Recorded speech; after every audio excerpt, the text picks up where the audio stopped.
গাড়ীটা থাক কৰি আছে বাৰু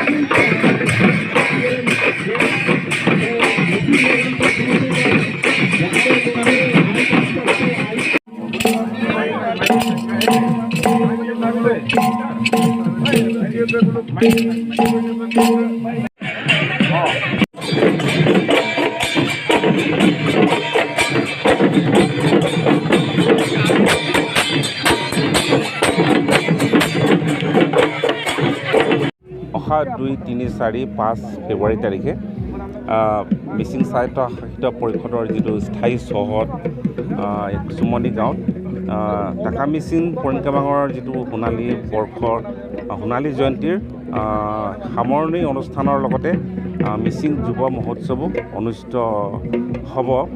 তো ইয়াতে আজি যিটো মুৰং নিৰ্মাণ হ'ব, মুৰঙৰ যিটো লাই খুঁটা স্থাপন কৰা হ'ব, মিচিং পৰম্পৰাগত ৰীতি নীতি প্ৰথাৰে কৰা হ'ব। আৰু সেইকাৰণে ইতিমধ্যে যিটো গছৰে লাই খুঁটা নিৰ্মাণ কৰা হ'ব সেইটো মানে যিকোনো গছ হ'ব নোৱাৰিব। মিচিঙৰ বিশ্বাস মতে এইটো চটিয়নি গছ হ'ব লাগিব। এই চটিয়নি গছটোক মানে যিকোনো মানুহে কাটিব নোৱাৰিব। সেইটো কুমাৰী ছোৱালীজনীয়ে নদীৰ পৰা পানী তুলিব লাগিব। সেই পানীটো তাতে দি আৰু আপং পিদে বুলি কয় আমাৰ সৈতে জলাঞ্জলি দি তাৰপিছতে এটা কোঠাৰ সেই মানে ছোৱালীজনীয়ে আমাৰ যিটো কুমাৰী ছোৱালীজনীয়ে যি যুৱকে বা যিগৰাকী মানুহে কাটিব গছটো সেই কোঠাৰটো দিব লাগিব। তাৰপাছতে গছ কাটি গছটো কটাৰ পিছত য'ত মুৰং নিৰ্মাণ কৰা হ'ব তালৈ টানি নিব লাগিব। ৰাইজে টানি নিব লাগিব। টানি অনাৰ পাছতে তেওঁ কিমান ওখ নিৰ্মাণ কৰা হ'ব সিমানতে কাটি মেলি স্থাপন কৰিব লাগিব। সেইটো আজিলৈকে কোনো অনুষ্ঠান কৰা হোৱা নাই।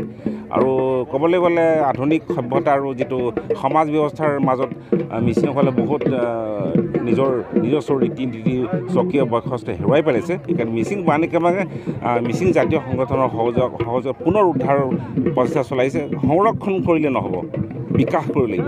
আৰু বিকাশটো মুখৰে নহয়, আপুনি হাতে কামে কৰিব লাগিব। আৰু সেইকাৰণে আজি পোনপ্ৰথমবাৰৰ বাবে মিচিং জাতীয় এনেকুৱা অনুষ্ঠানত এইটো কৰা হৈছে। ইতিমধ্যে গছ ইয়ালৈ আহি পাব, টানি আনিছে।